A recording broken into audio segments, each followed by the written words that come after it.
నిర్మల్ జిల్లా కేంద్రంలోని MLA camp కార్యాలయంతో పాటు పట్టణంలోని మంజులాపూర్ నిర్మలా రూరల్ మండలంలోని నిళాయపేటలో ఛత్రపతి శివరాజ్ మహారాజ్ జయంతి వేడుకలు అత్యంత ఘనంగా నిర్వహించారు. బీజేపీ నేత ఎమ్మెల్యే ఏలేటి మహేశ్వర్ రెడ్డి పాల్గొని వారి విగ్రహానికి పూలమాలలు వేసి నివాళులర్పించారు. అనంతరం ఎమ్మెల్యే మహేశ్వర్ రెడ్డి మాట్లాడుతూ హిందూ ధర్మ పరిరక్షణకు పాటుపడిన మహాయోధులని తెలిపారు. 17 సంవత్సరాల పిన్న వయసులోనే మొఘల్ సామ్రాజ్యాన్ని గడగడలాడించిన శివాజీ మహారాజ్ పోరాట స్ఫూర్తిని యువత ఆదర్శంగా తీసుకోవాలని సూచించారు. దేశం కోసం, ధర్మం కోసం తన చివరి ఊపిరి వరకు పోరాడిన శివాజీ మహారాజును గుర్తు చేసుకోవాల్సిన అవసరం ఉందన్నారు.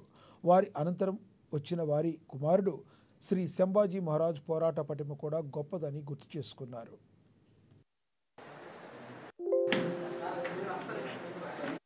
ఛత్రపతి శివాజీ గారి జయంతి సందర్భంగా దేశవ్యాప్తంగా జరుగుతున్నటువంటి సంబరాల్లో భాగంగా నిర్మల్ జిల్లాలో కూడా ఛత్రపతి శివాజీ గారి జయంతి వేడుకల్లో వందలాదిగా ఈరోజు యువకులు వచ్చి పార్టిసిపేట్ చేయడం, మరి అతి పిన్న వయసులో 17 సంవత్సరాలకే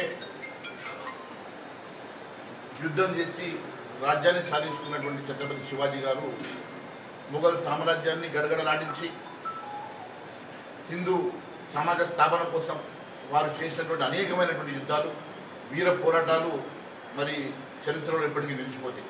హిందూ సామ్రాజ్య స్థాపన కోసం వారు చేసినటువంటి యుద్ధాలు కానీ, తపన కానీ, మరి అదే బాటలో నడిచినటువంటి వారి కొడుకు సంభాజీ మహారాజ్ గారు కానీ ఎన్ని రకాలుగా మొఘల్ సామ్రాజ్యం ఎత్తులు వేసినా వారు